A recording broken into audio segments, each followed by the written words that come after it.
Ningú es sent foraster en aquestes illes, voltades de la blava mar del Mediterrani.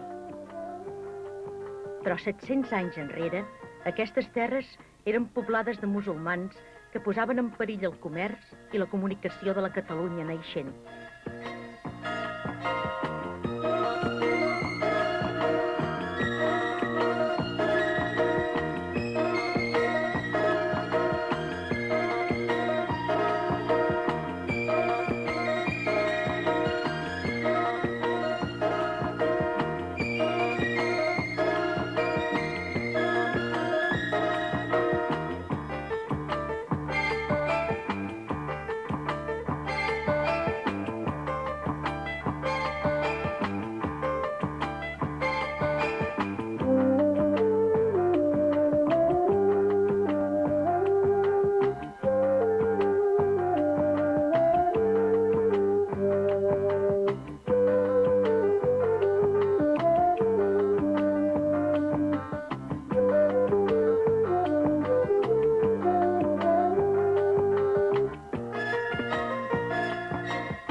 Tancada l'expansió al nord dels Pirineus per l'enfrontament amb els reis de França, el poble català buscà pels camins de la mar les possibilitats que la terra li negava.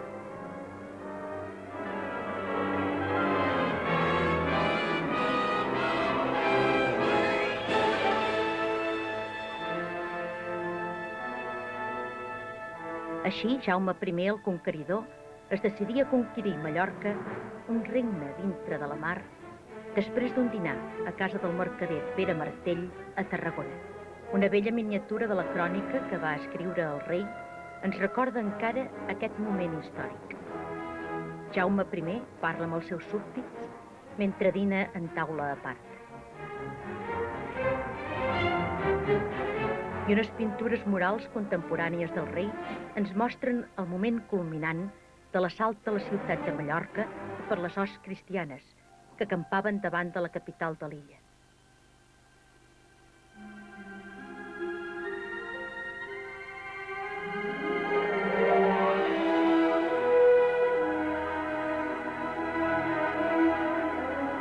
Era el darrer dia de l'any 1229 i Jaume I encara es trobava en plena joventut.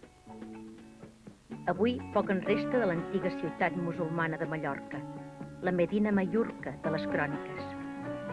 Potser l'arc de l'Almudaina entre carrerons medievals.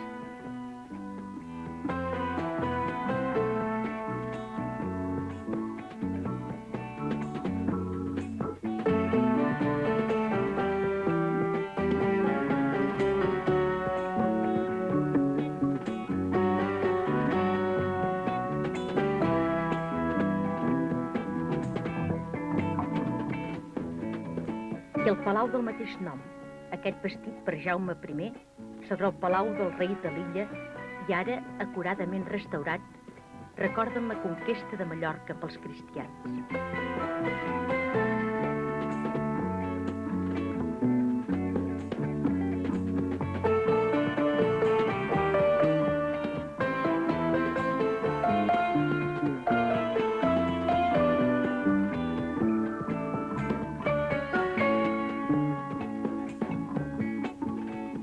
Però l'illa es mantingué durant segles en peu de defensa.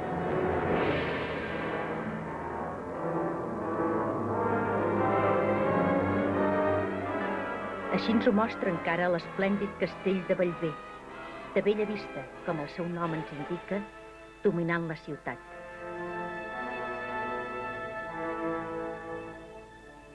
El bastí un altre rei de Mallorca, Jaume II, i és una de les millors mostres d'arquitectura medieval militar.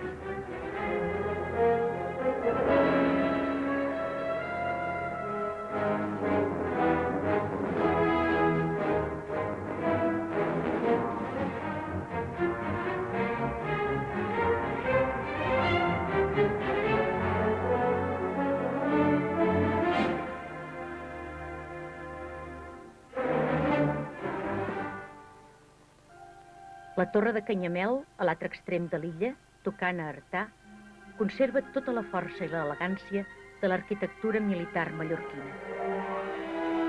Avui, molt ben conservada, Mostra en el seu interior una de les millors col·leccions d'estris del camp, d'un camp que els corrents turístics i industrials van canviant de mica en mica.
Ja no han de témer atacs dels moros ni dels turcs.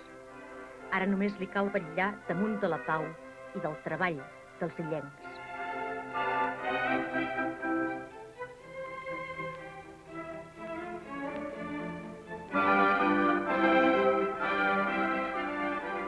Una pau i un treball que han permès de construir tota una riquesa basada sobretot en l'agricultura, en el comerç i avui en el turisme.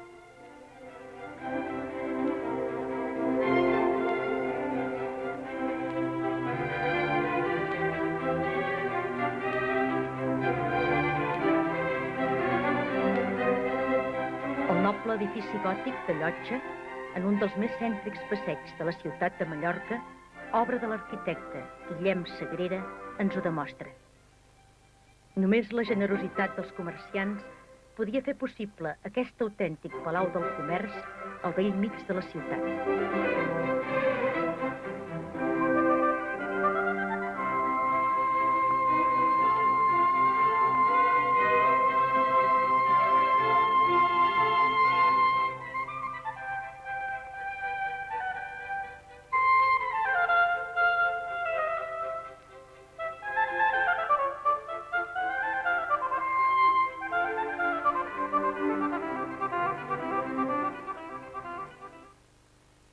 Aquesta ciutat de Palma fou capital del Regne de Mallorca durant segles, fins a la nova planta que imposà el rei Felip V en el segle XVIII. Era la capital d'un regne insular, el Regne de Mallorques, un plural que ens indicava que hi havia encara dues altres illes, a més de Mallorca. L'una era Menorca, amb dues ciutats que rivalitzaven per la capitalitat.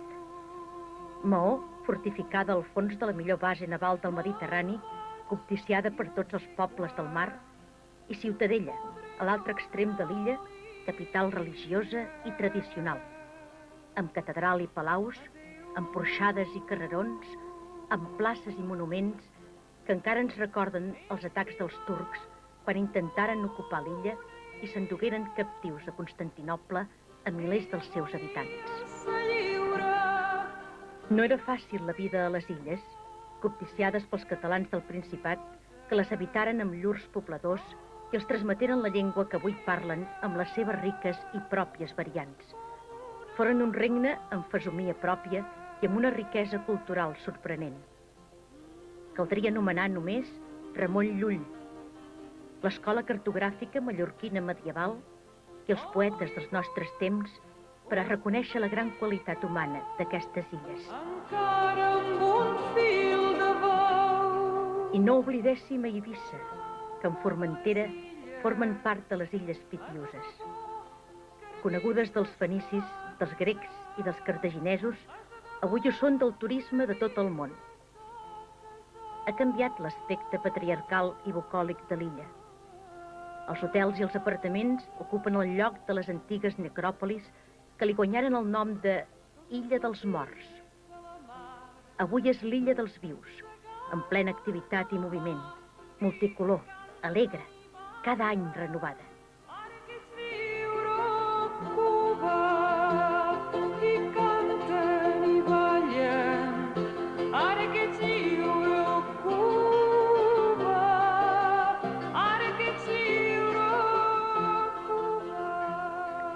seva arquitectura popular, modèlica, la casa eivissenca és un exemple de bellesa i de funcionalitat, no ens ha de fer oblidar les antigues muralles que foren renovades per un gran emperador, Carles I, davant el perill turc.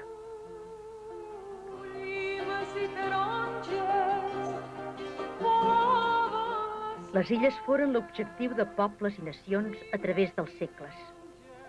Però el vincle amb Catalunya és el que ha superat el pas dels anys. Perquè és una relació basada en la cultura, en la llengua i en la llibertat. Perquè Catalunya sent com a germanes aquestes illes de Mallorca, de Menorca, d'Eivissa, de Formentera i de Cabrera. Per això les acollim dins de les nostres coses. No per cap instint de propietat, sinó com considerem nostres els que som d'una mateixa família. A Ciutadella jo soc a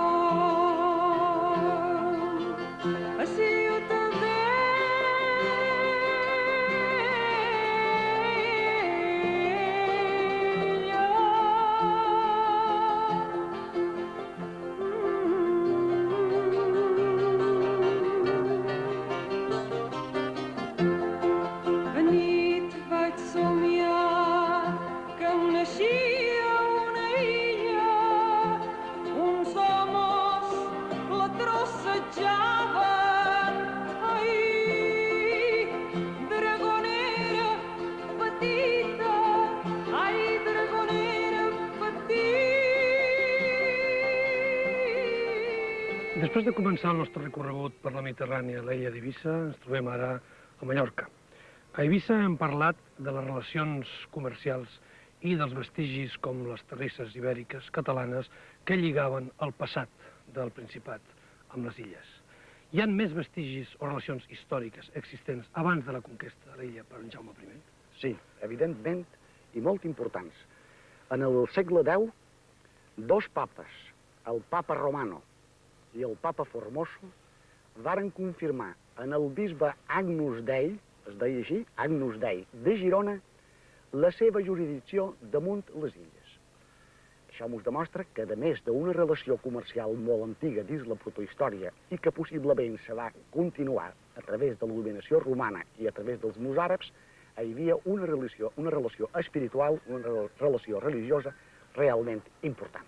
4 segles abans. 4 segles abans de la conquesta. I aquesta conquesta de Jaume I, que és la que tothom coneix millor, com va ser i on van arribar? Bé, de tots és sabut que el rei en Jaume va sortir amb un estol de 150 vaixells, 15.000 homes, dels ports de Salou, Cambrils i Tarragona, cap a la nostra illa. I va desembarcar precisament en aquest mateix lloc, on hi ha aquesta creu alçada que commemora l'arribada dels catalans i els aragonesos del rei en Jaume. El rei en Jaume va desembarcar aquí, en part del seu estol, però el gros de la força va desembarcar a una platja pròxima aquí, que es diu Magaluf. I va ser en aquest mateix lloc, molt pròxim aquí, davant nosaltres, on hi ha un puig que es diu el Puig de la Morisca, on un soldat català, en Bernat Riu, de la vila de Maià, va plantar per primera vegada la senyera dels 4 pals de Catalunya a dalt de tot. No està plenament confirmat que sigui en aquest exacte lloc, però la tradició i les deduccions dels investigadors ens duen cap en el Puig de la Morisca. Quins altres vestigis hi ha d'aquesta conquesta, d'aquest moment crucial de la història catalana? Doncs tenim la creu des Montcades. A Bontes Montcades varen morir lluitant el primer dia del desembarc del rei en Jaume. I tenim també la capella de la Pedra Sagrada, on hi ha una pedrota molt grossa que, segons la tradició, va ser la pedra que va servir d'altar per celebrar la primera missa que es va fer aquí a Mallorca quan va desembarcar el rei Jaume, missa a la qual va assistir el rei Jaume i tots els seus nobles.